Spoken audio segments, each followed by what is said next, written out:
The Knicks lose to the Chicago Bulls, 110-102. The Chicago Bulls were the fifth best three-point shooting team in the league. The Knicks were coming off a back-to-back with the Clippers. We started off pretty slow. It seemed like the defense really didn't pick up until the fourth quarter. We're in the doldrums. R.J. Barrett fouled out quickly along with Mitchell Robinson. And it seemed like the Knicks just really didn't get it together on the defensive end. You know what I'm saying?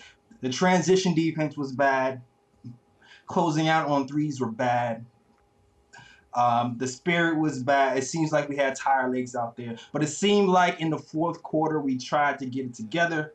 We actually started to put up some fight. And we actually we tied the game for a brief second in the fourth quarter with about 3 minutes to go, thanks to Emmanuel Quickly and Julius Randle. But we made some critical mistakes in the fourth quarter that ultimately cost us the game. Ash, let me know what your thoughts are on this game. Yeah, it was messy. It was vintage New York Knicks, and not in a good way. It reminded me of the years and the seasons where games were close and right in our grasp, and everything that could go wrong, we did wrong. And I mean, against a team like the Bulls, who really only have one guy, Zach LaVine is really the only guy they can consistently rely on, I would say. And it shouldn't have been as difficult as we made it. And I just think that this is typical New York Knicks. I think there's a lot of things. One, we abandoned the defense. The defense looked like Swiss cheese.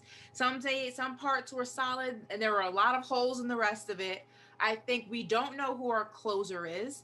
I think we keep going back and forth on who that person's going to be. I think we can't play anybody one-on-one, at least not in this game. I think we weren't good at kicking the ball out and keeping the possession alive and trying those second, third shot opportunities. And on top of that, they were killing us on the boards. We weren't getting any rebounds. So it's hard to go ahead and prevent the other team from scoring when they're out there getting their own rebounds consistently. It was just a lot of different things going on, and it was messy. It was a disaster. Yeah, especially for me, what stood out for me was the three-point shooting as well. We only shot 20% from the three-point line today.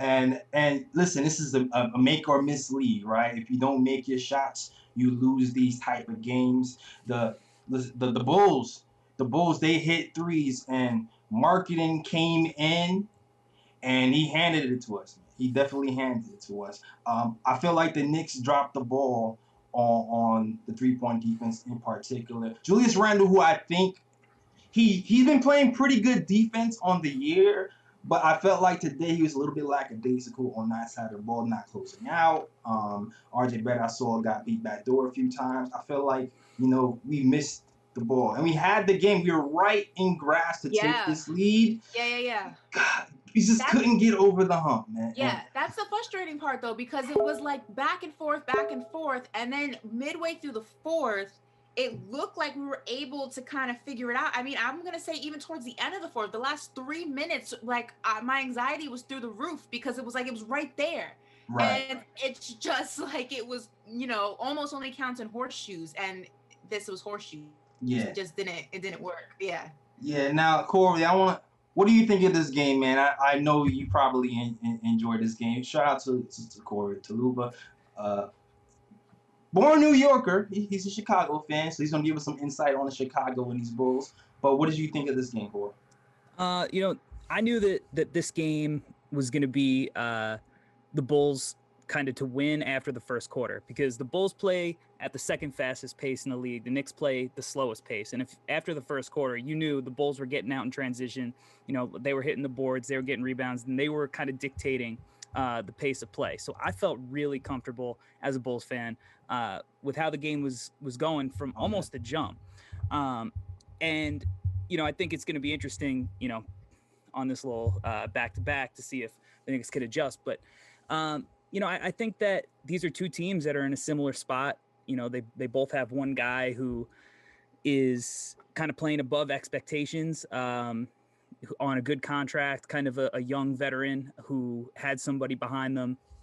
In in the Knicks case, Obi with Julius, and in the Bulls case, Kobe with Zach LaVine, and they're both kind of stepping up and balling out. And it was just gonna kind of be a game of who took the Bulls by the horns. And, I do have to say, I thought Julius came out aggressive, and I think the Knicks did a really good job slowing Zach LaVine. But unfortunately, Lauri Markkanen was, really doing whatever he wanted. And you mentioned Julius's defense, and, Lauri's a really tough cover, I think, for the Knicks. Yeah. If you put Mitch on him, you're taking away your rim protection. And with Julius, Lauri, especially when he's got it going, when he's aggressive, when he's hitting shots, you mentioned him closing out. If he doesn't close out hard enough, he's, giving up an open three. And when he closes out too hard, Lauri can put it on the floor. So, it's just one of those games, and he's been playing really well. He's playing confidently. And, it's one of those games that could have gone either way. The Knicks, they made their little run, but at the end of the day, I think the Bulls, they just dictated the pace. And I think, they're a team that they got to play slow. They got to grind it out. They don't have like all of those consistent shooters when the game gets tight. Like IQ, definitely, Right. He came out, he made some big shots, but,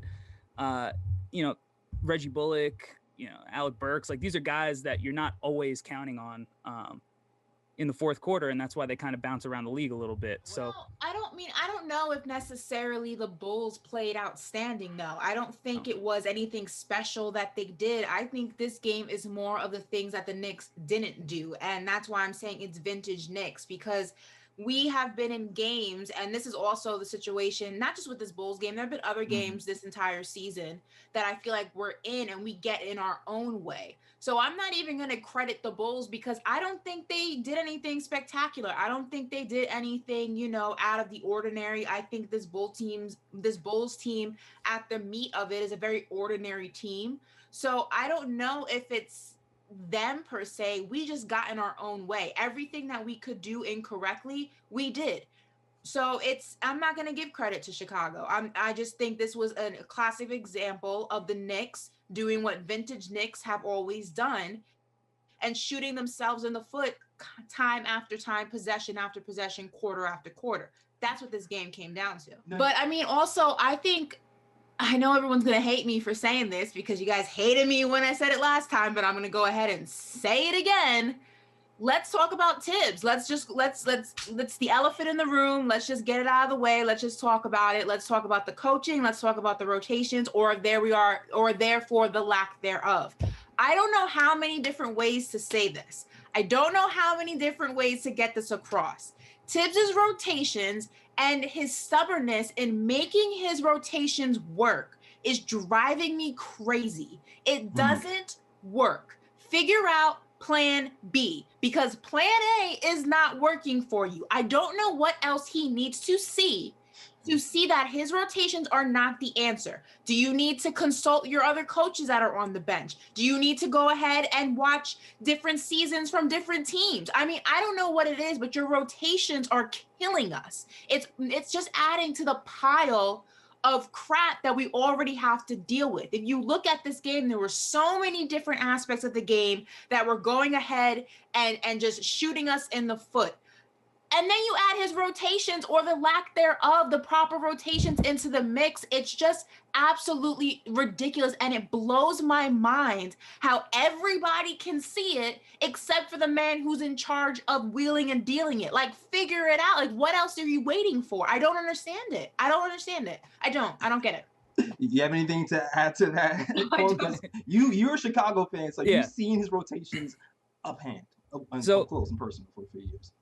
So here's what I'll say about Tibbs and his rotations. During Derrick Rose's Rookie of the Year, or MVP campaign, rather, Tibbs stubbornly played Keith Bogans. He started Keith Bogans all 82 games next to Derrick Rose. Keith Bogans averaged 4 points a game during that season. As a Bulls fan, we were clamoring for Kyle Korver to start, even Ronnie Brewer, just anybody else besides Keith Bogans. But Tibbs wanted to start Keith Bogans. The Bulls won 62 games. The fans were, a little bit upset about his rotations here and there, but the guy knew what he was doing. And in that scenario, it worked. Is this a scenario in which it's going to work? I don't know. Tibbs is in a weird spot. If he starts playing all of his guys 40 minutes a game, the media, the fans are going to be like, he's riding guys too hard. You know, why aren't we going down the bench? If he's, you know, if he spreads the love a little bit, trying to find something that works. Here's the thing, Ashley. Here's what I have to say about the rotations. I do feel like Tom Thibodeau actually is starting to make the move, because if you look at the minute distribution today in this game, don't look now, but Emmanuel quickly hit the 30-minute mark in today's game. So the guy is not slow. And the best part of today's game that I noticed was Emmanuel Quigley was not only just getting minutes, but he was getting minutes with the starters. You know what I mean? And those are the minutes that I really want to see. Listen, I'm not blaming Tibbs completely. I think anybody who watched this game can't put all this blame on Tibbs. That would be just irrational. But I just think that I understand his stubbornness, kind of his reputation rather precedes him. I get it. But there comes a point, especially in New York, with what you're trying to build and what you're trying to facilitate here, that you got to put that aside. You got to move on.